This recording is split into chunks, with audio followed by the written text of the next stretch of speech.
الرحمن الرحيم বিবর্তন media, be honest and make honesty. Bukhari শরীফের বিভিন্ন হাদিসে বিভিন্ন পর্যায়ে কিয়ামতের পূর্ব লক্ষণ এটা সম্পর্কে আল্লাহর নবী যে সকল ভবিষ্যৎবাণী করেছেন হাদিসগুলো বুখারীতেও আছে, মুসলিমেও আছে, সুনানের অন্য 4টা কিতাবেও আছে। এখন যে হাদিসটা আমি আপনাদের সামনে কোট করব, এই হাদিসটা বুখারীতে আছে সংক্ষিপ্ত কয়েকভাবে কয়েক জায়গায়, আর মুসলিম শরীফে একত্রে একটা হাদিসে এক জায়গায়, যার জন্য আপনাদের বোঝার সুবিধা, আমার বলার সুবিধার জন্যে আমি মুসলিম শরীফ থেকে হাদিসটা আপনাদের সামনে পেশ করছি। আপনারা শুনতে রাজি আছেন তো? ইনশাআল্লাহ আসুন। একদিন মসজিদে নববীতে জোহরের জামাত হয়ে গেছে। জোহরের জামাত হয়ে যাওয়ার পরে আল্লাহর নবী মুসল্লিদের দিকে ফিরে বসলেন, ঘুরে বসলেন, বসে বললেন, আইয়ুহাল ইখওয়াত ফিদ্দিন খুযু মাকানাকুম, হে আমার দিনী ভাইয়েরা, আমার সাহাবারা, তোমরা কেউ উঠে যাবে না, সবাই নিজ নিজ জায়গায় বসে থাকো। আর রাসূল যখন এই ধরনের নির্দেশ দিতেন, সাহাবায়ে কেরাম আল্লাহ পাকের নির্দেশের পরেই যেটাকে সবচেয়ে বেশি গুরুত্ব দিতেন সেটা আল্লাহ রাসূলের নির্দেশ। হাদিসটা রওয়ায়াত করেছেন ফাতেমা বিনতে কায়েস, ফাতেমা বিনতে কায়েস রাদিয়াল্লাহু তাআলা আনহা। তিনি বলেন, জোহরের নামাজের পরে আল্লাহ রাসূল যখন সবাইকে বসতে বললেন, আমি মহিলাদের কাতারের প্রথম কাতারে ছিলাম, পুরুষ মুসল্লিদের পেছনে, আমিও সেখানে বসে পড়লাম। আল্লাহ রাসূল ইরশাদ করলেন, হে আমার সাহাবারা, আজকে আমি তোমাদেরকে একটা ঘটনা বলবো, তোমাদেরকে ভয় দেখাবার জন্য নয়, তোমাদের ভয় পাওয়ার জন্যও নয়। দুনিয়ার ইতিহাসে সামনে যে একটা বিশাল ঘটনা ঘটতে যাচ্ছে সে ব্যাপারে আজকে আমি তোমাদেরকে এই হাদিসটা বলবো। আল্লাহ রাসূল বলেন, তামিমে দারি, যে অতীত জীবনে খ্রিস্টান ছিল, তাওরাতের অনুসারী ছিল, পরে সে আমার কাছে এসে মুসলমান হয়ে গেছে। মুসলমান হওয়ার পরে তামিমে দারির পরিচয় হলো তামিমে দারি রাদিয়াল্লাহু আনহু। হুজুর বলেন, তামিমে দারি আমাকে বলেছে যে একবার লাখাম গোত্র এবং জুজাম গোত্রের 30 জন লোক নিয়ে আমরা সাগর ভ্রমণে বের হলাম। তখনকার জাহাজ ছিল বাদামে চলা, ইঞ্জিন ছিল না, লোহার কোনো জাহাজ ছিল না, কাঠের তৈরি ছিল। কাঠের তৈরি বাদামওয়ালা একটা জাহাজে আমরা লাখম গোত্র এবং জোজাম গোত্রের 30 জন লোক সাগর পাড়ে গিয়ে নৌকায় উঠলাম। নৌকার বিশাল বাদাম এটা তুলে দিলাম। বাদাম তুলে দেওয়ার সঙ্গে সঙ্গে এমন বাতাস সেখানে প্রবাহিত হতে লাগলো এবং নৌকার বাদামে এমনভাবে বাতাস লাগলো, 1 মাস পর্যন্ত একাধারে তলোয়ারের মতো পানি ছিঁড়ে আমাদের এই নৌকাটা সাগরের মাঝখানের দিকে যেতে যেতে যেতে যেতে দূর, বহুদূর এমন এক জায়গায় গিয়ে উপনীত হলো। সেখানে যাওয়ার পরে আমরা একটা চর, সাগরের মাঝখানে একটা চর দেখতে পেলাম। আমরা সেখানে থামলাম। কিছুক্ষণ পরে আমরা সেখানে নামলাম। নামার পরে চরের ছোট ছোট ঘাস এগুলো পার হয়ে আমরা চরের ভিতরের দিকে, উপরের দিকে যেতে থাকলাম।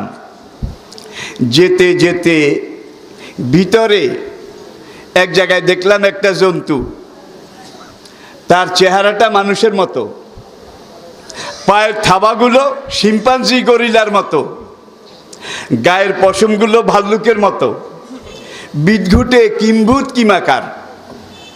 ওই জন্তুটা দেখে আমরা প্রথমে একটু ভয় পেয়ে গেলাম। তামিম দারি বলেন, আমরা জন্তুটাকে জিজ্ঞেস করলাম, মান আনতা, who are you, what is your identification? কে তুমি? তোমার পরিচয় কি? আল্লাহ পাক জন্তুটার জবান খুলে দিল। সে পরিষ্কার ভাষায় আমাদেরকে বলল, আনা জাসাসাতুন, আমার নাম জাসাসা। জাসাসা, তোমরা কারা? তখন এনারা তামিমে দারি, এনারা বললেন আমরা আরবের লোক। আর তামিমে দারি তখনও ইসলাম গ্রহণ করেছেন কিনা এটা তিনিও বলেননি, আল্লাহ নবী হাদিসেও আমাদেরকে বলেননি। নবীজি বলছেন তামিমে দারি খ্রিস্টান ছিল। আর তামিমে দারি বলেন যে আমরা সাগর ভ্রমণে এইভাবে যাওয়ার পরে সাগরের মাঝখানে জাসাসা নামক একটা প্রাণী দেখলাম। পরিচয় জিজ্ঞেস করলাম, ওই প্রাণী আমাদেরকে বলল আমার নাম জাসাসা, তোমরা কোথা থেকে এসেছ? তখন ইনারা বললেন যে আমরা আরবের মুসলমান। তখন ওই জন্তুটা জাসাসা আমাদেরকে বলল, তোমরা ওই সামনের দিকে ওই যে একটা পুরানো গির্জা দেখা যায় সেই দিকে যাও। তামিমে দারি বলেন আমরা জাসাসা থেকে বিদায় নিয়ে পুরানো গির্জাটার দিকে গেলাম। সেখানে গিয়ে দেখলাম একটা লোক, বিশাল আকারের শরীর, কিম্ভূত কিমাকার বিদঘুটে চেহারা। লোকটার ডান চোখ কানা, ডান চোখ কানা। এখন লোহার শিকল দিয়ে তার হাতের এখান থেকে এই পর্যন্ত মোটা শিকল দিয়ে বাঁধা, পাও দুইটাও মোটা লোহার শিকল দিয়ে বাঁধা। এইভাবে বাঁধা অবস্থায় সে সেখানে রুমের ভিতরে ওই মন্দিরের ভিতরে বসা আছে। এখন তামিমে দারি বলেন আমরা জিজ্ঞেস করলাম, হু আর ইউ, মানান্তা, কে তুমি, তোমার পরিচয় কি? শিকলে বাঁধা ওই বিশাল দেহের মানুষ আকৃতির লোকটা বলল, আনা মাসি, আমার নাম মাসি। আমার আরেক পরিচয় হলো দাজ্জাল, আরেক পরিচয় হলো দাজ্জাল, মাসি দাজ্জাল। আমি দুনিয়াতে প্রকাশ পাব, আর আমার দুনিয়াতে বাহির হওয়ার প্রকাশ হওয়ার সময় খুব কাছে চলে এসেছে। এখন দাজ্জাল আবার জিজ্ঞেস করলো যে তোমাদের কি পরিচয়? এখন এরা বলল আমরা আরবের লোক, সাগর ভ্রমণে এসেছি। তবে সাগরে এখনো কিছু কিছু স্থান, কিছু কিছু জায়গা আছে সাগর মহাসাগরে, এমন এমন জায়গা যেখানে কোনো জাহাজ যেতে পারে না, যেটার উপর দিয়ে কোনো উড়োজাহাজ উঠতে পারে না। সাগরের এই ঘূর্ণন স্রোত এটাকে নিচের দিকে ফেলে ডুবিয়ে ফেলে, এমন জায়গা আসে নাকি নাই? যার জন্যে প্রত্যেকটা উড়োজাহাজ, প্রত্যেকটা পানির জাহাজ ওই সাগরের ওই নির্ধারিত জায়গাটা থেকে শত মাইল দূর দিয়ে ঘুরে ঘুরে যায়, কিন্তু এখান দিয়ে যায় না। তো এখন এরকম কোনো একটা জায়গা হবে আর কি, যেখানে সবাই যেতে চাইলেও যেতে পারে না, সম্ভবও হয় না। এইবার তামিমে দারি বলে আমরা দেখলাম লোকটার ডান চোখ কানা। এবার আসেন আমরা আবার বুখারীর দিকে একটু যাই। বুখারী শরীফের 11টা হাদিস আল্লাহ রাসূল ইরশাদ করেছেন যে দাজ্জালের ডান চোখ কানা হবে, তার কপালে কাফ ফা রা, কাফ ফা রা, এই 3টে অক্ষর লেখা থাকবে। এখন আমরা গিয়ে দেখলাম লোকটার ডান চোখও কানা, আর এখানে কাফ ফা রা এইটাও লেখা আছে। আমরা এটা দেখে পুরোপুরি বুঝতে পারলাম না যে লোকটা আসলে কে, কি তার পরিচয়।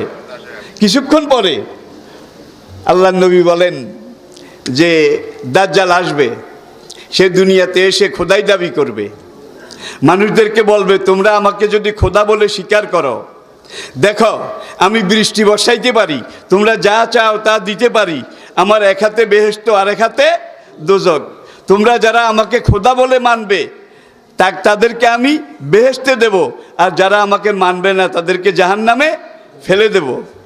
আল্লাহ রাসূল ইরশাদ করেন তোমরা ভালো করে স্মরণ রাখো, দাজ্জালের ডান চোখ কানা এবং চোখটা ফুলা ফুলা হবে, বড় আঙ্গুর পৌঁছে গেলে যে একটা রং ধরে তার চোখটা সেই ধরনের রঙের হবে। কিন্তু আমার আল্লাহ কিন্তু কানা নয়, আমার আল্লাহ কিন্তু টেরা নয়, আমার আল্লাহ সব দোষের ঊর্ধ্বে। দাজ্জাল এসে যখন খোদাই দাবি করবে, তার এই কানা চোখ আর এখানে কাফারা কাফের এটা লেখা দেখে তোমরা বুঝে নেবে যে এইটাই সেই আসল জিনিস। মানে কি? দাজ্জাল।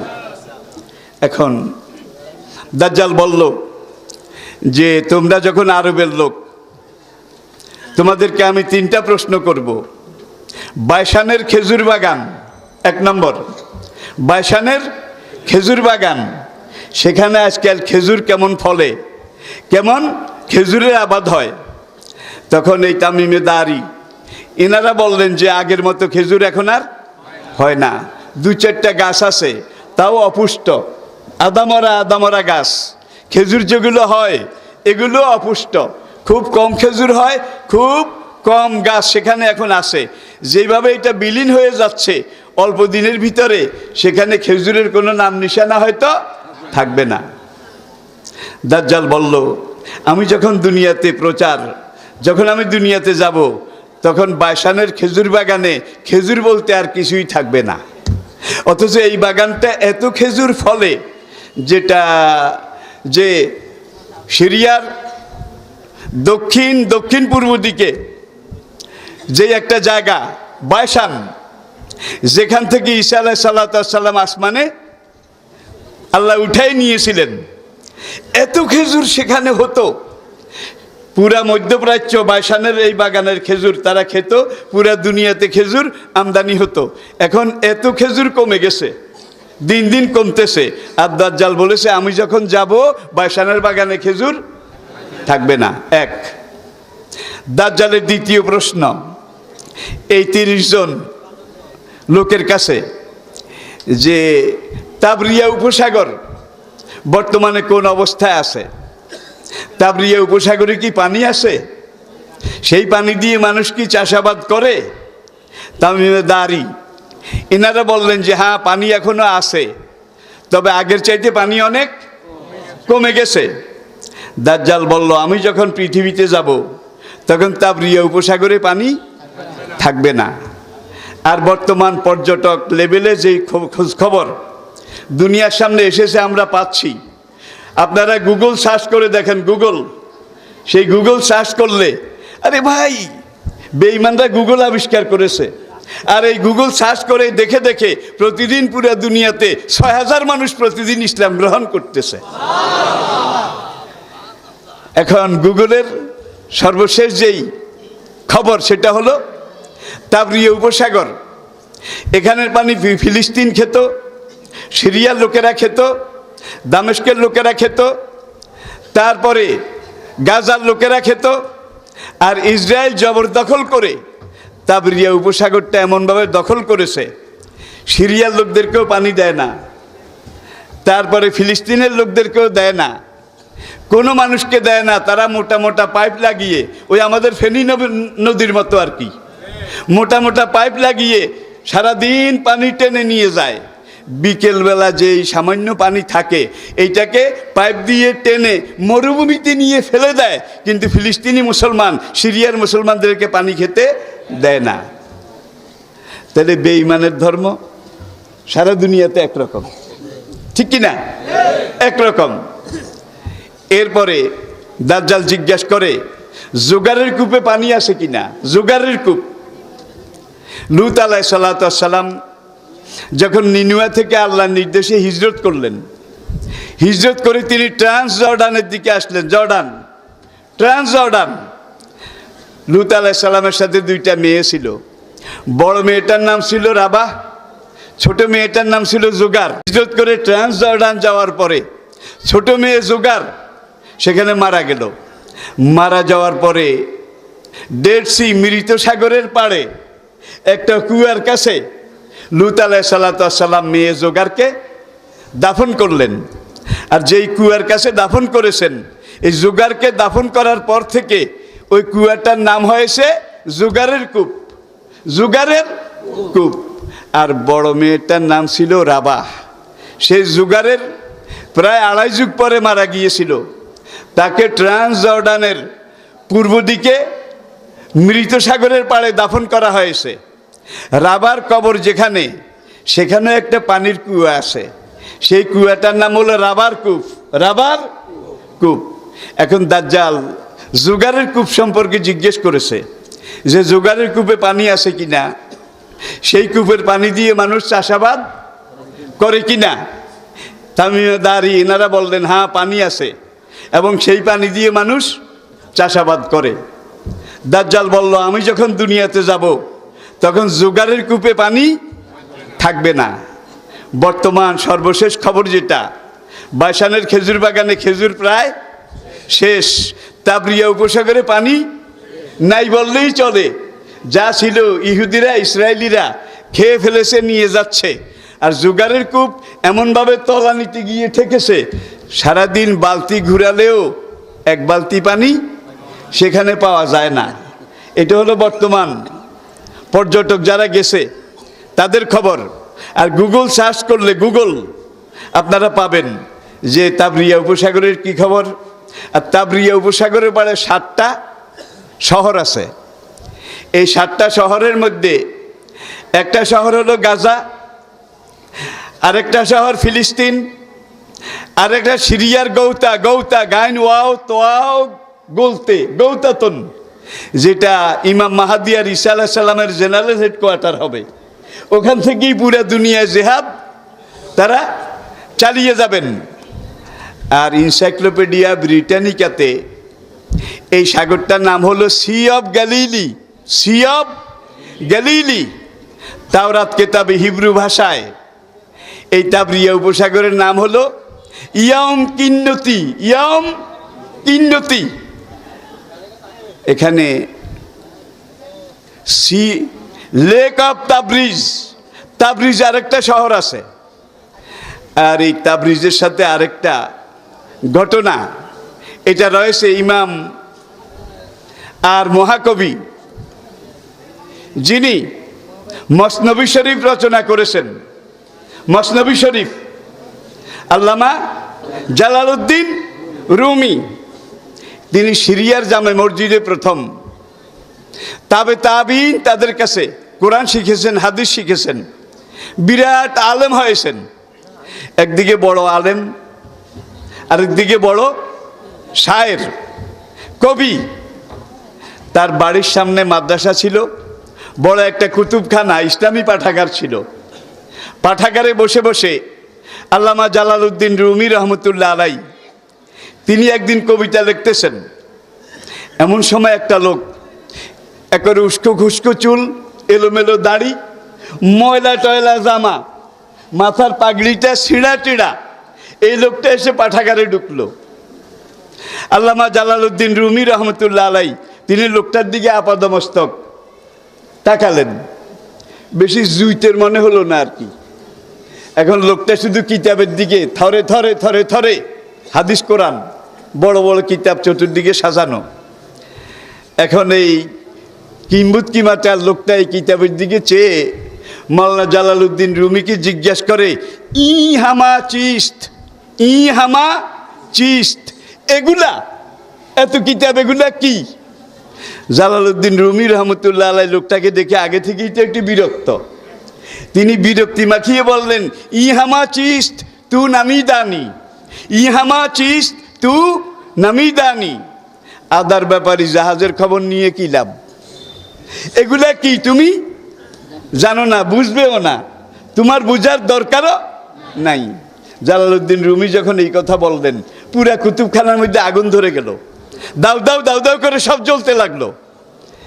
এইবার জালালউদ্দিন রুমি রহমতুল্লাহ আলাই ওই লোকটাকে জিজ্ঞাসা করে, ই হামা চিস্ত, বলতে না বলতে কুতুবখানা আগুন লেগে সব জ্বলে যাচ্ছে, এটা কি? এখন ওই পাগলটা, আধা পাগল লোকটা বলে, ই হামা চিস্ত তুমি নামিদানি, এগুলা কি এটা তুমিও বুঝবে না। তাহলে বুঝা গেল লোকটা কি বিরাট কামেল আবদাল। মাওলানা রুমি মসনবীর শুরুতে লিখেছেন, খুতবা মাওলানা রুম কামেল না শুদ, তা গোলামি শামসে তিবরিজি না করদ। লোকটা এটা বলে চলে গেছে, ইহামা চিস্ত তুমি নামিদানি, এইটা কিসের আগুন এটা তুমি বুঝবে না। অনেকক্ষণ পরে জালালউদ্দিন রুমির হুঁশ হইল যে লোকটাকে আমি একটু আন্ডার এস্টিমেট করে বলছিলাম, সঙ্গে সঙ্গে আগুন লেগে গেল। লোকটা তো বিরাট কামেল, অলি আবদার টাইপের, খুঁজতে বের হয়েছে, খুঁজতে খুঁজতে খুঁজতে খুঁজতে বনে জঙ্গলে পাহাড়ে গিয়ে ঢুকেছে। ঢুকার পরে দেখে যে ওই লোকটা জঙ্গলের এক জায়গায় বসে আছে, আর তার চারদিকে বাঘ ভাল্লুক, গরিলা, শিম্পাঞ্জি, হিংস্র জন্তু চতুর্দিকে তাকে পাহারা দিচ্ছে। মাওলানা জালালউদ্দিন রহমতুল্লাহ আলাই তিনি যখন দেখলেন শামসি তিবরিজকে, ওই লোকটার নাম শামসি তিবরিজ, এইভাবে বাঘ ভাল্লুক পাহারা দিচ্ছে, মাওলানা রুমি মাফ চাওয়ার জন্য গিয়ে তার পায়ের উপরে পড়েছেন। পড়ার পরে ওই শামসি তিবরিজ এতক্ষণ বাঁশি বাজাচ্ছিলেন, বাঁশের বাঁশি। এখন মাওলানা রুম যখন পায়ের উপরে গিয়ে পড়লো, এইবার বাঁশির একটা মাথা তার কানের মধ্যে ঢুকাইয়া দিয়া বাজানো শুরু করলেন। মাওলানা রুমি বলেন, কতক্ষণ বাঁশি বাজানোর পরে আর কি হয়েছে আমি জানি না, আমি বেহুশ হয়ে গেলাম। 3 ঘন্টা আমি বেহুশ অবস্থাতে ছিলাম। 3 ঘন্টা পরে যখন আমি বেহুশ অবস্থা থেকে ফিরে আসলাম, তখন দেখি হুজুরও নাই, বাঘ ভাল্লুকও নাই। এবার আমি তাকে খোঁজার জন্য বের হলাম। বের হইয়ার বলি, হায় রে, মানুষ চিনলাম কিন্তু অনেক দেরিতে, মানুষ চিনলাম কিন্তু অনেক দেরিতে। এইবার মাওলানা জালালউদ্দিন রুমির মুখ দিয়ে যেটা বার হয় সেটাই কবিতা, যেটা বার হয় সেটাই কবিতা। এইভাবে 7 দপ্তর মসনবী এটা তৈরি হয়ে গেছে। আর তার 2জন ছাত্র পিছে পিছে দৌড় দেয়াল রাখে, পিছে পিছে দৌড় দেয়াল রাখে। এইভাবে মসনবী এটা আল্লাহর পক্ষ থেকে রুহানি একটা কিতাব। কোরআনের পরে মসনবী শরীফ ইসলামের ইতিহাস, ঐতিহ্য, ইসলামী আদব, এগুলা সংরক্ষণ করার জন্যে ওই লোকটার নাম, পাগল লোকটার নাম শামসে তিবরিজ। ঘটনাটা এই জন্য এসেছে, তাবরিয়া উপসাগরের পাড়ে যে কয়েকটা শহর আছে তার একটা শহর হইল তিবরিজ। তিবরিজ যেখানে শামসে তিবরিজ থাকতেন। আসুন, তাবরিয়া উপসাগরের মাঝখানে একটা পাথরের চটান আছে। সেখানে লোকেরা বলে এখানে নবী সুলাইমান আলাইহিসসালামের কবর। এবারে আসুন আমরা আবার সামনের দিকে যাই।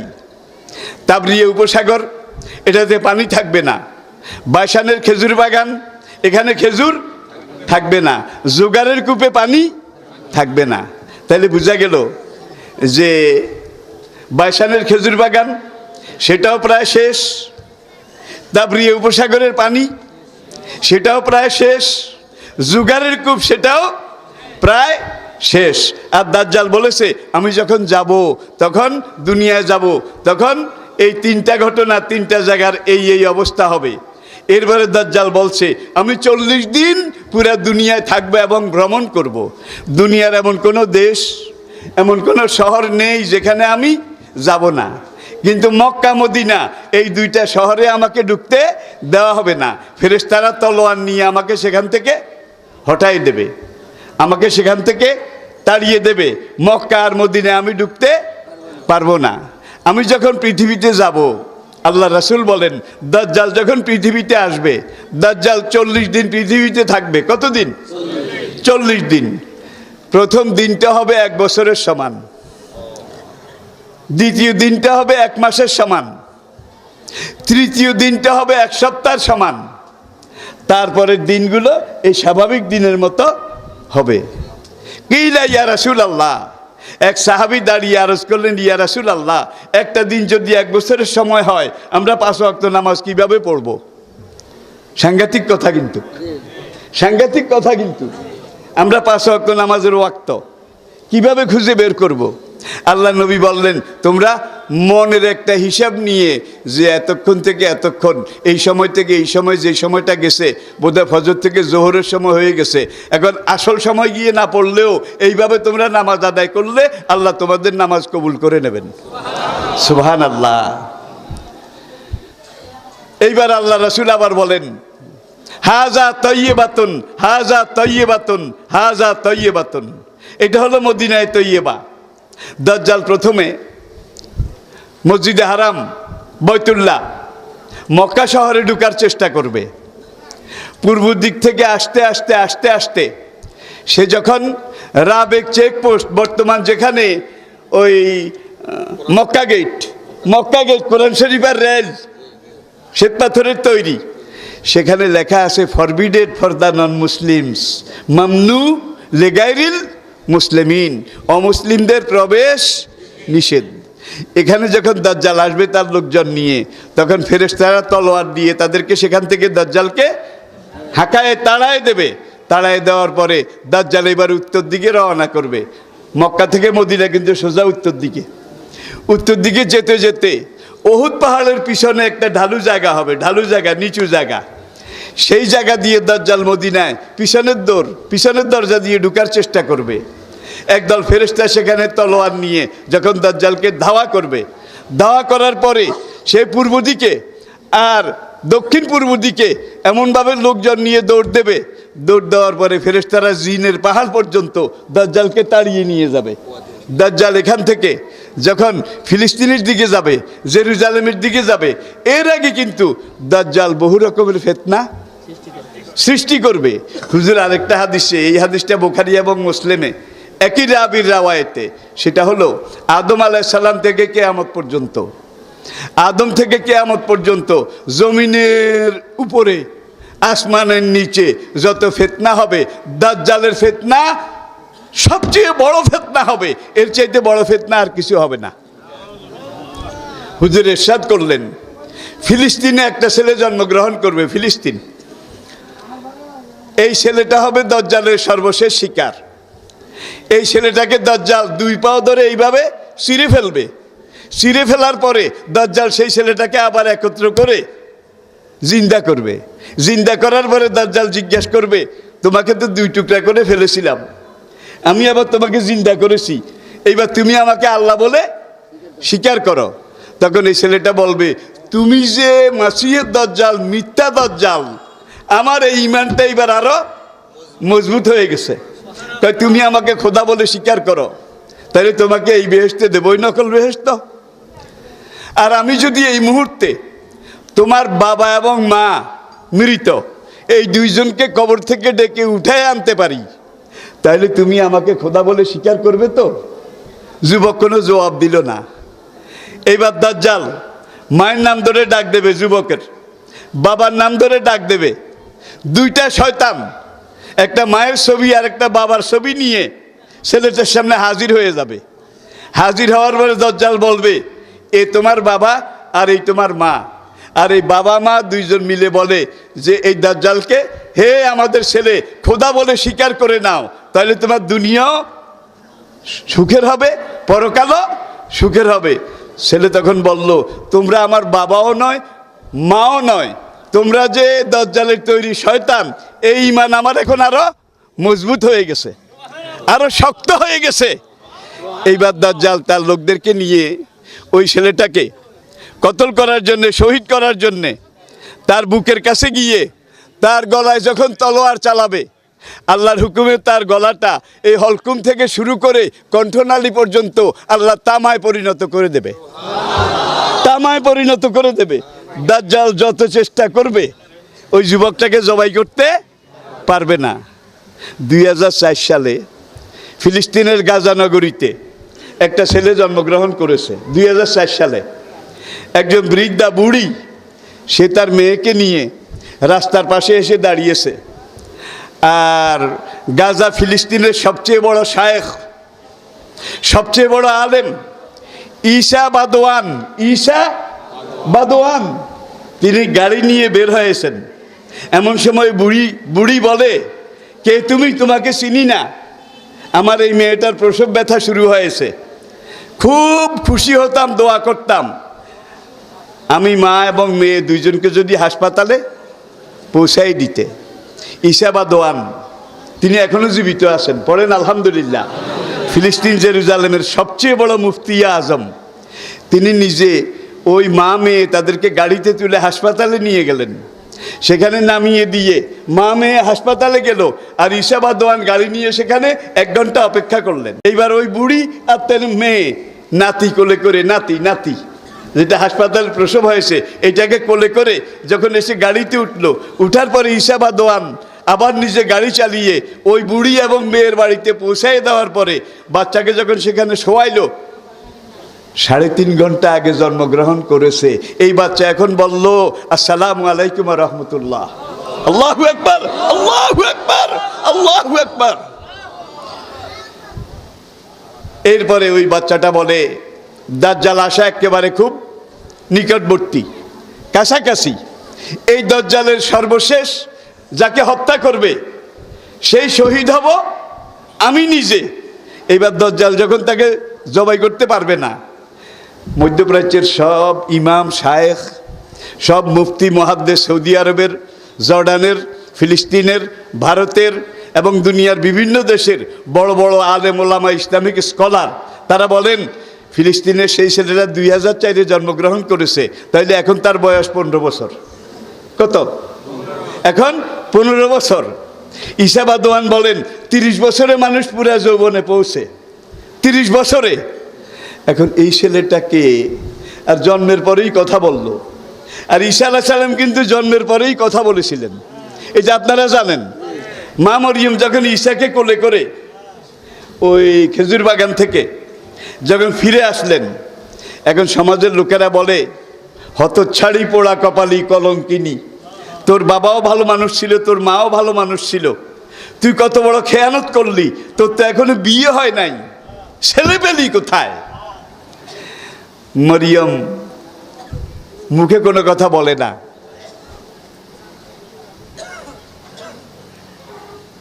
কারণ আল্লাহ যখন বললেন ঠিক আছে বাচ্চা হয়েছে, পায়ের তলার এখানে ঝর্ণা ধারা জারি হয়েছে, গাছ থেকে তাজা খেজুর তুমি নিজে খাও, পানি পান করো, এইবার বাচ্চাকে নিয়ে বাড়ির দিকে যাও। মরিয়ম ভয় পেয়ে গেলেন, বিয়ে হয় নাই কিন্তু কোলে বাচ্চা। সমাজের লোকেরা তো এটাকে সহজভাবে নেবে না, আমি কি করে যাব? আল্লাহ বলেন যদি তুমি সমাজে যাওয়ার পরে মানুষ তোমাকে এটা ওটা এই বাচ্চা সম্পর্কে জিজ্ঞাসা করে, তুমি বলবে যে ইন্নী নাজারতু লির-রহমানে সাওমান, আমি রহমানের উদ্দেশ্যে রোজার নিয়ত করে রোজা রেখেছি, ফালাম উকাল্লিম ইনসিয়া, তোমরা শত কথা জিজ্ঞেস করলেও আমি জবাব দিতে। কোরআনে আয়াতে বোঝা যায় বনি ইসরায়েলদের মধ্যে যখন রোজা রাখতো তখন কথা বলাও নিষেধ ছিল। এখন যখন মরিয়ম বলে আমি রোজা রেখেছি, তোমরা যত কথা বলো আমি জবাব দিতে পারবো না, টিটকারি কটাক্ষ আরো বেড়ে গেল। পাপের সাক্ষী নিজের কোলে, পাপের সাক্ষী। আর রোজা রেখে বুজুর্গি ঝাড়ে।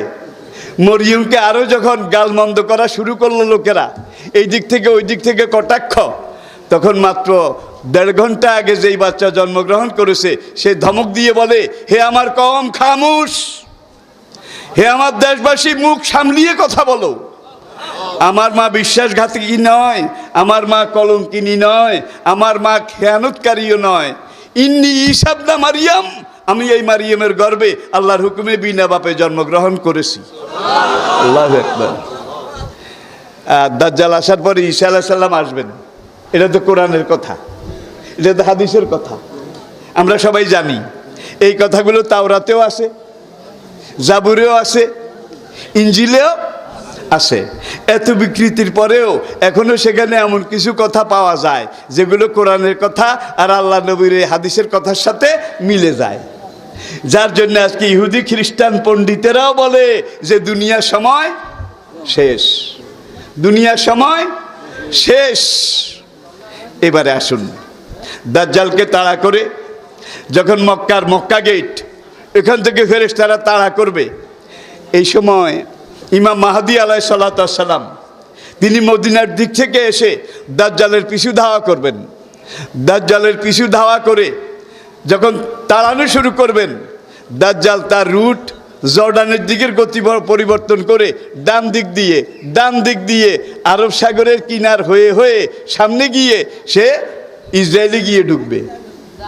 এবারে আসুন, ঠিক দাজ্জাল যখন ইসরায়েলের দিকে যাবে, দিন শেষ হয়ে যাবে, রাত নেমে আসবে। গৌতা দামেস্ক, সিরিয়ার রাজধানী, দামেস্ক শহরের পূর্ব দিকে গৌতা শহর, এখানে একটা মসজিদ হবে এবং মসজিদটা এখনো সেখানে আছে, খুব সুন্দর, খুব সুন্দর। উমাইয়া খলিফারা এই মসজিদটা বানাইছে।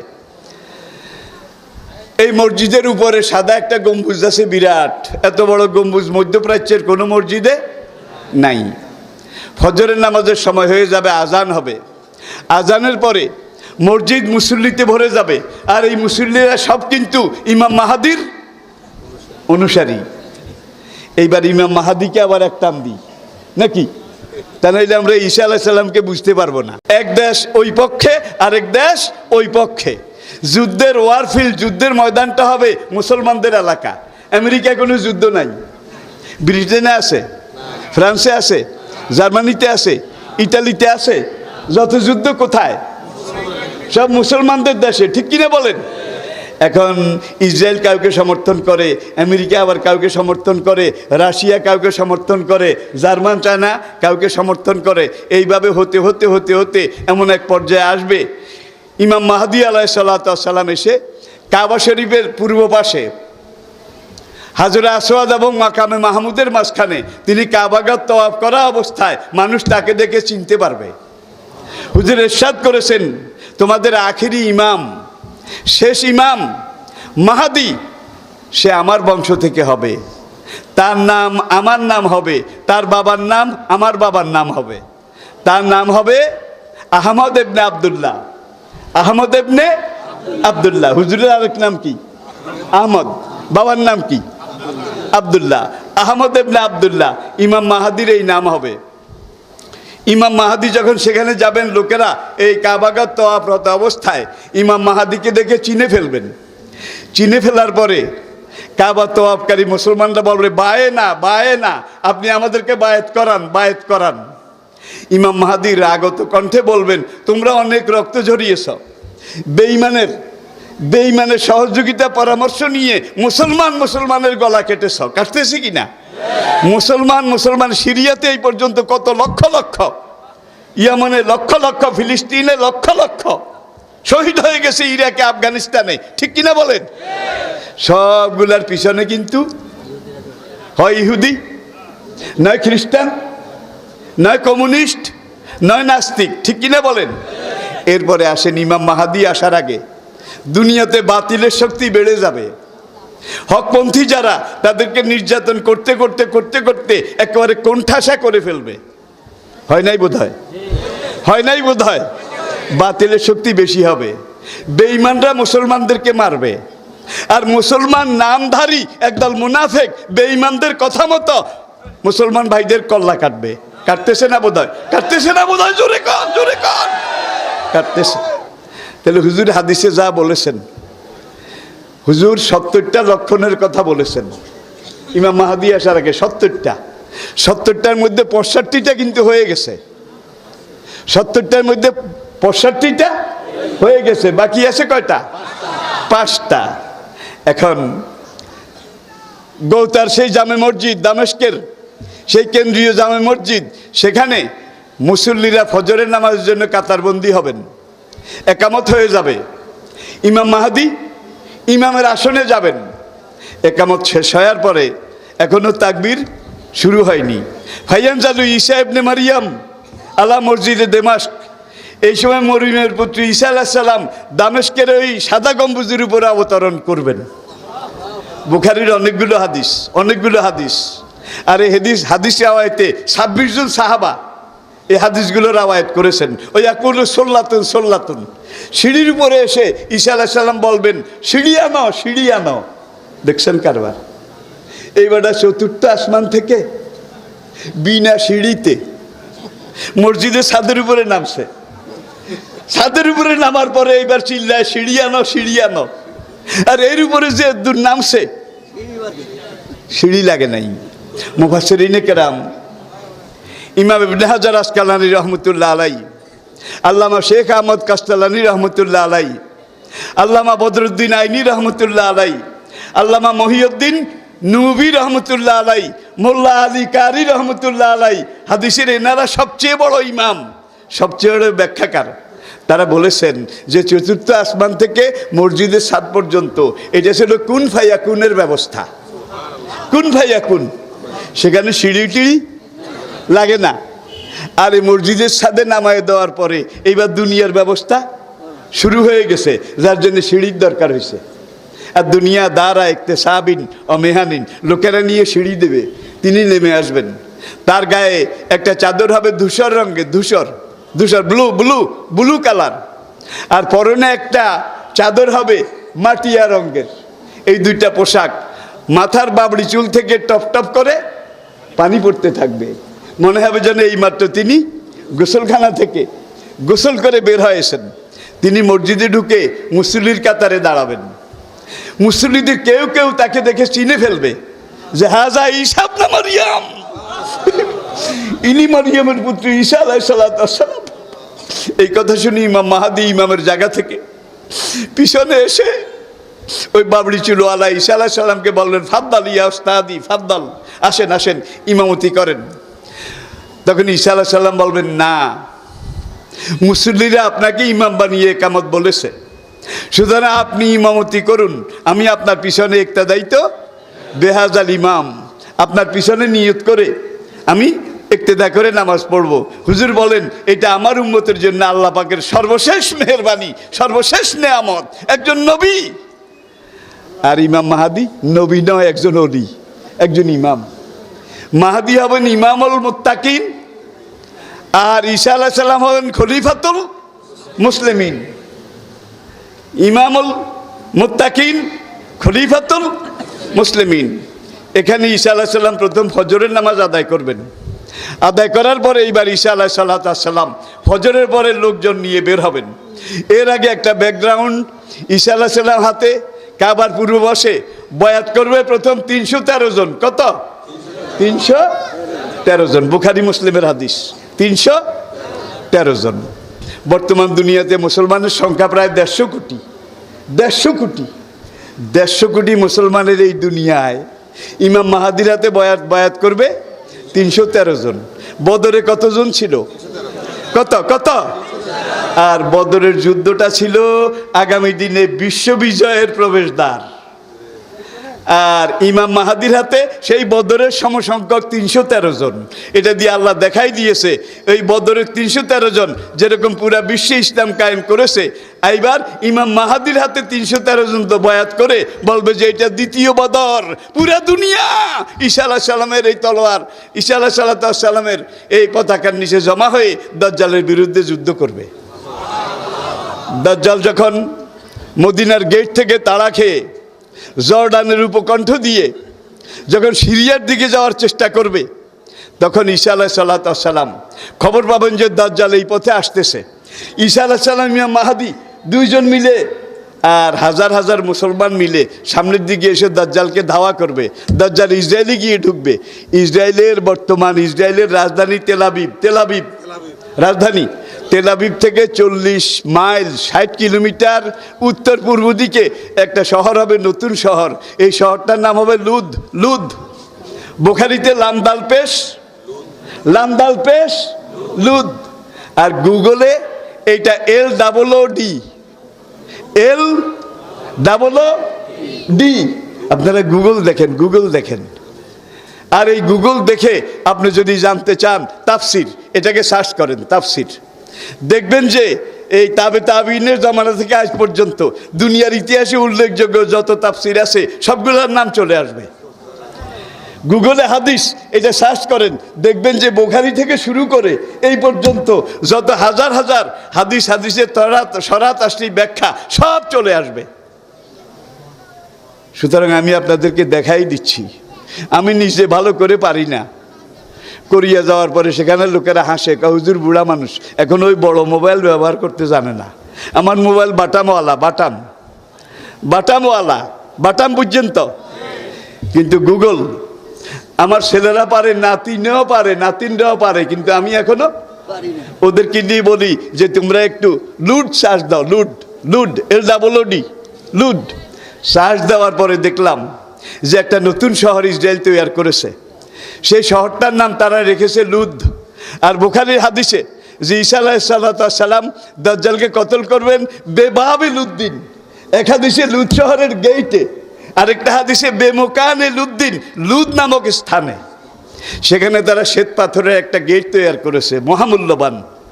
আর ভিতরে একটা ক্যান্টনমেন্ট আছে, নতুন একটা বিমানবন্দর তৈরি করেছে লুদ শহরের গেটের ভিতরে। এই বিমানবন্দরটার নাম বিনগরিয়ান ইন্টারন্যাশনাল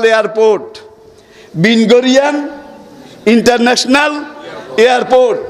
যে বিনগরিয়ান ইহুদিদেরকে ইহুদি রাষ্ট্র করে দুনিয়া প্রতিষ্ঠিত করেছে, তার নামে একটা সিকিউর শহর। এখন আপনি সেখানে লুত শহরকে যদি শ্বাস দেন, গেট এটাও দেখতে পাবেন। আর বুখারীর হাদিসে সেখান থেকে তাড়া করে ধাওয়া করে ঈসা আলাইহিস সালাম লুত শহরের গেইটে দাজ্জালকে তলোয়ারের আঘাতে কতল করবেন। ও ইয়াকুলু আল্লাহু আকবার। তাহলে কোন তাফসীরকারক লিখেছেন, আজকাল তো যুদ্ধ হয় না, কলে মানুষ মারে। কলে মানুষ মারা বুঝেন? কলে মানুষ মারে, যুদ্ধ হয় না। আর বদর, উহুদ, খন্দক যত যুদ্ধ সেগুলো ছিল সামনাসামনি তলোয়ার মোকাবিলা। যার জন্য এই মুফাসসিরিনে কেরাম, মুহাদ্দিসিনে কেরাম তারা লিখেছেন ঈসা আলাইহিস সালাম আসার পরে বারুদের খেলা, আধুনিক বিজ্ঞানের খেলা আল্লাহ বন্ধ করে দেবেন। সুতরাং বিমান আর আকাশে উঠবে না, জঙ্গি বিমানও উঠবে না, ক্ষেপণাস্ত্র, রকেট এগুলো আর কাজ করবে না, সব ডেড হয়ে যাবে। ফয়সালা তলোয়ার সে হোগা, ফয়সালা। আর বুখারী মুসলিমের হাদিসে ঈসা আলাইহিস সালাম তলোয়ারের আঘাতে দাজ্জালকে কতল করবেন। তাহলে অবস্থার সাথে কিন্তু মিলে যাচ্ছে। আরো অনেক, একদিনে তো আর বেশি কথা বলা যায় না। তাহলে ইমাম মাহদী আসা, এইটাও একেবারে। আর ইমাম মাহদী এসে কয়েক বছর ফিল্ড তৈয়ার করার পরে কাশ্মীর থেকে, উত্তর পশ্চিম সীমান্ত প্রদেশ থেকে, সোয়াত দ্বীর থেকে, আফগানিস্তান থেকে, উজবেকিস্তান, কাজাকিস্তান, তাজিকিস্তান, তুর্কমেনিস্তান থেকে দলে দলে মুসলমান ইমাম মাহাদির পিছনে যাবে, ঈসা আলাইহিস সালামের পিছনে যাবে, গিয়ে সেই সেনাবাহিনীতে নাম লেখাইয়া সেখানে তারা দাজ্জালের বিরুদ্ধে, বাতিলের বিরুদ্ধে জিহাদ করবেন। তারা হবেন, আল্লাহর নবী বলেন, জান্নাতুল বাকিতে হুজুর রওজা জিয়ারত করতেছেন, শহীদদের জন্য দোয়া করতেছেন। দোয়া করার পরে একজন সাহাবী বলেন, ইয়া রাসূলুল্লাহ, আপনি কাদের জন্য দোয়া করেন? আল্লাহর নবী বললেন, তোমাদের জন্য দোয়া করি না, যারা আমার ভাই তাদের জন্য দোয়া করি। সাহাবায়ে কেন আরজ করলেন, ইয়া রাসূলুল্লাহ, আমরা কি আপনার ভাই নই? আল্লাহ রাসূল বলেন, তোমরা আমার ভাই নও, তোমরা আমার সাহাবা। তাহলে আপনার ভাই কারা? তোমাদের পরে যারা আসবে এবং ঈসা আলাইহিস সালাম ইমাম মাহদীর সাথে দাজ্জাল বাতিলের বিরুদ্ধে যারা জিহাদ করবে তারা আমাদের ভাই, তাদের জন্য আমি দোয়া করছি। আল্লাহু আকবার।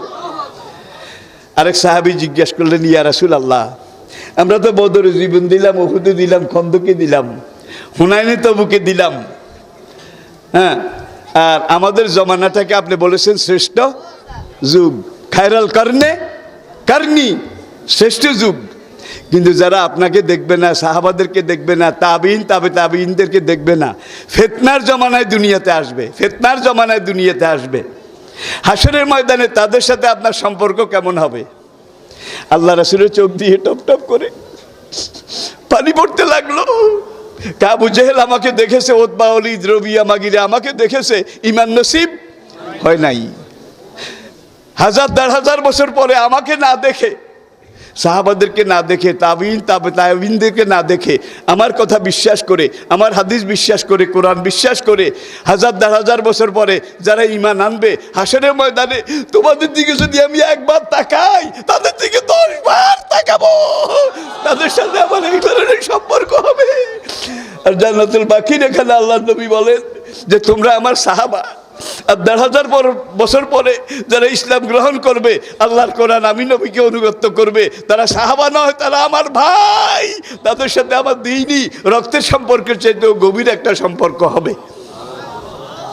যারা আল্লাহর নবীর ভাই, এই খাতায় আপনারা নাম লেখাইতে চান? দেখেন, আজকে তো আমাদের ভাই কতগুলা কাফের দেশে, আমি এই কয়েক মাস আগে কাফের দেশ সফর করে আসলাম। যত নেশা বাংলাদেশে, আল্লাহর কসম কোনো কাফের দেশেও এত নেশা নাই। যত জেনা, ব্যভিচার, ধর্ষণ বাংলাদেশে, আল্লাহর কসম কোনো কাফের বেঈমানের দেশেও এত ধর্ষণ নাই। যত দুর্নীতি বাংলাদেশে, দুনিয়ার কোনো কাফের দেশে এত দুর্নীতি নাই। গত মার্চ মাসে, এই কয়েক মাস আগে মার্চে, আমি তখন জাপান সফরে, 2018 সালের পরিসংখ্যান, আর জাপান দেশটা দুনিয়ার মধ্যে তথ্য প্রযুক্তির দিকে সবার উপরে, এটা তো আপনারা জানেন। টয়োটা গাড়ির কারখানা দেখার জন্য গেছি ভাই। প্রতি 20 সেকেন্ডে একটা গাড়ি বের হয়, 20 সেকেন্ডে। এই গেট দিয়ে বাইরে টয়োটা করোলা, এই গেট দিয়ে আরেকটা, এই গেট দিয়ে আরেকটা, এক এক গেট দিয়ে এক এক মডেলের গাড়ি ভিতর থেকে তৈরি হয়ে বের হয়। প্রতি 20 সেকেন্ড পরে একটা, 20 সেকেন্ড পরে একটা। সারা দুনিয়াতে গাড়ির রাজাও জাপান। একটা রাস্তা দিয়ে যাচ্ছি, দেখি যে 3টা রাস্তার উপরে আসি। এরপরে উপরের দিকে চাইয়া দেখি যে আমাদের মাথার উপর দিয়ে আরো 4টা রাস্তা।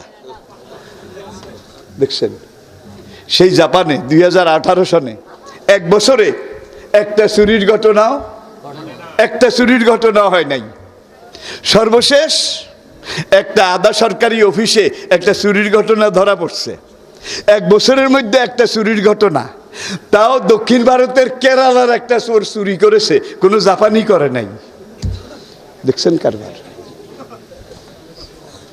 কোরিয়ার অবস্থা, তারা বেঈমান, কিন্তু 2 নম্বর কি জিনিস তারা জানে না।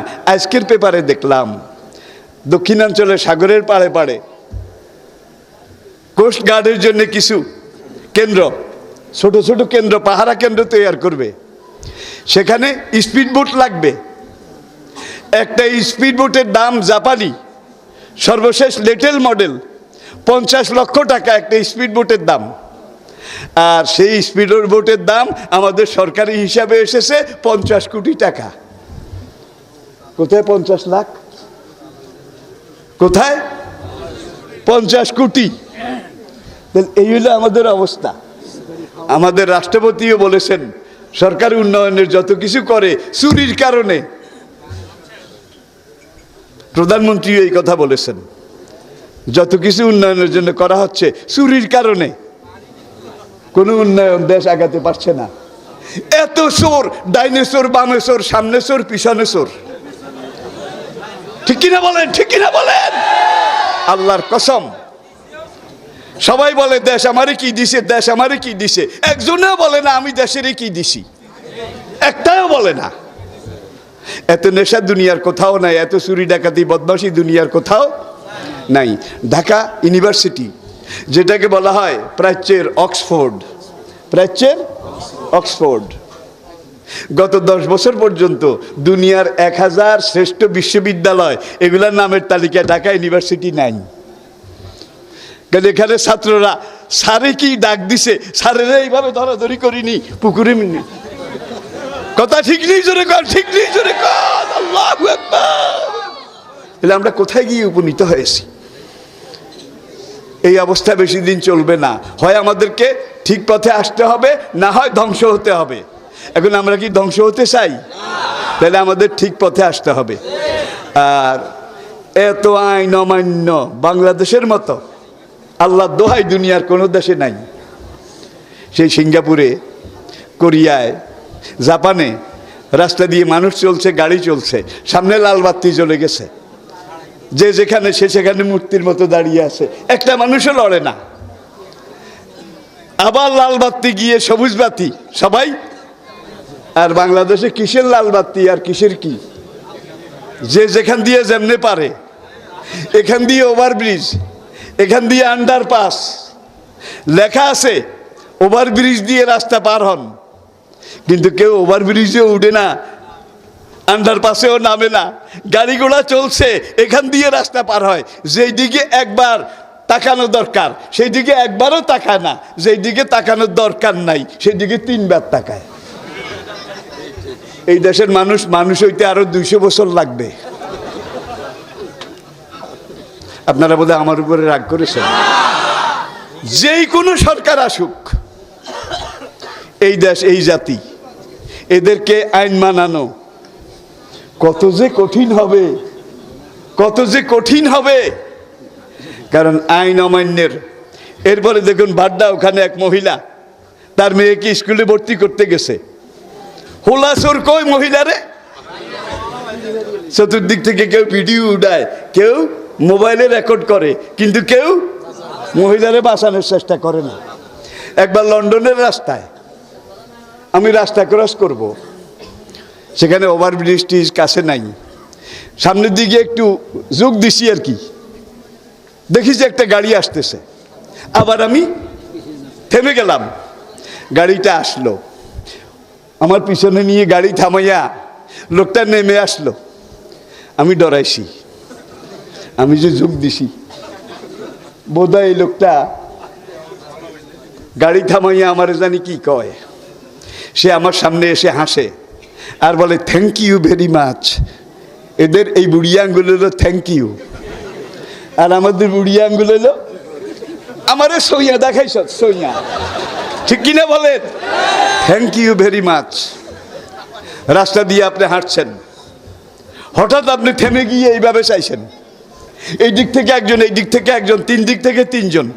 How can I help you please, how can I help you please, তোমার কি সাহায্যের দরকার, আমি এই মুহূর্তে কিভাবে তোমাকে সাহায্য করতে পারি। আর বাংলাদেশে 16-17 জন মিলে বিশ্বজিৎকে ছুরি মেরে ভিক্টোরিয়া পার্কের কাছে এইভাবে ছুরি মেরে মেরে ফেললো, চতুর্দিকে দাঁড়াইয়া মানুষ তামসা দেখলো, ঠিক কিনা বলেন?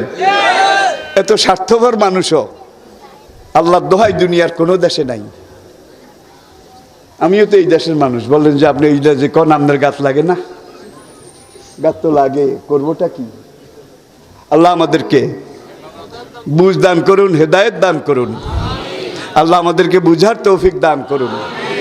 আর হুজুর বলেন যে ইমাম মাহাদি আর ঈসা আলাইহিস সালামের পিছনে যারা দাজ্জালের বিরুদ্ধে যুদ্ধ করবে হাসরের কঠিন দিনে, সবার আগে আমি তাদের জন্য শাফায়াত করব। তার ডাক আসার সময় কিন্তু এসে গেছে। আরেকটা ছোট্ট হাদিস মুসলিম এবং সুনানে তিরমিজি, সেখান থেকে বলতেছি যে ইমাম মাহাদি কাবার ওখান থেকে লোকজন নিয়ে, তার বাহিনী নিয়ে সারা দুনিয়া থেকে মানুষ সেখানে গিয়ে তার সাথে জিহাদের জন্য যোগ দেবে। সিরিয়া পার হয়ে যখন জর্ডানের দিকে যাবে, তখন সিরিয়ার বনু কলব গোত্রের লোকেরা, বনু কেলাব গোত্রের লোকেরা ইমাম মাহাদির বিরুদ্ধে রুখে দাঁড়াবে। আর সিরিয়ার বর্তমান প্রেসিডেন্ট বাশার আল আসাদ, সে কিন্তু বনি কেলাবের মানুষ। সাংঘাতিক একটা কথা কইছি, কিন্তু বাশার আল আসাদ সে বনি কেলাবের মানুষ। আর হাদিসে আল্লাহ রসুল বলছেন ইমাম মাহাদিকে এখানে বাধা দেবে বনি কেলাবের লোকেরা। তাইলে এইটাও তো আরেকটা সাংঘাতিক ভয়ের কারণ। সবাই আত্মায়াতের কায়দায় বসুন, পড়ুন আস্তাগফিরুল্লাহ রাব্বি মিন কুল্লি যামবি ওয়া আতুবু ইলাইহি লা হাওলা ওয়ালা কুওয়াতা ইল্লা বিল্লাহিল আলিয়্যিল আযীম। তাওবা ইয়া আল্লাহ, তাওবা ইয়া আল্লাহ, তাওবা ইয়া রাব্বি, লা ইলাহা ইল্লাল্লাহু মুহাম্মাদুর রাসূলুল্লাহ। একেবারে সংক্ষিপ্ত মুনাজাত। মাদ্রাসায় সহযোগিতা করবেন, সবাই রাজি আছেন তো ইনশাআল্লাহ? 10-এর লাঠি 1-এর বোঝা, কিছুদিন কষ্ট করাই লাগবে। রামগঞ্জ মহিলা মাদ্রাসা, আপনারা হয়তো কেউ কেউ নাম শুনছেন। 26 বছর পরে, 26 বছর এইবার এমপি হইছে। আপনাকে বয়স অন্তে 26 বছর হয় না, অর্ধেক হয় না। আমার নিজের গায়ে চামড়া নাই, বাড়িতে ঘর নাই। রামগঞ্জ মহিলা মাদ্রাসাকে গত কয়েক বছরে আমি নিজে 11 লাখ টাকা দিছি। এই জন্য দিছি, টিকে থাক, একদিন কাজে লাগবে। এইটাকে আপনারা টিকায় রাখেন, ইনশাল্লাহ এক সময় কাজে লাগবে। এমপি সাহেব আজকে এসেছেন, আমি খবর নিয়েছি। চেয়ারম্যান সাহেব তিনিও আমার নিতান্ত আপন একজন ব্যক্তি। এমপি সাহেব যদি চেষ্টা করেন, চেয়ারম্যান সাহেব যদি চেষ্টা করেন, তাহলে ইনশাল্লাহ বেশি কষ্ট হবে না। আর আমি যতদূর জানি তারা চেষ্টা শুরু করেছেন, ঠিক কিনা? তারা চেষ্টা শুরু করেছেন। এখন আপনারা সহযোগিতা করে আগায় যান। সব দিক থেকে সহযোগিতা যখন এক পর্যায়ে আসবে, তখন আল্লাহর রহমতের হাত বাড়াবেন, ইনশাআল্লাহ এমপি হয়ে যাবে। নৈরাশ্যের কোনো কারণ নাই। নতুন ওয়াজ ও ইসলামিক সঙ্গীত পেতে আমাদের বিবর্তন মিডিয়া চ্যানেলটি সাবস্ক্রাইব করুন।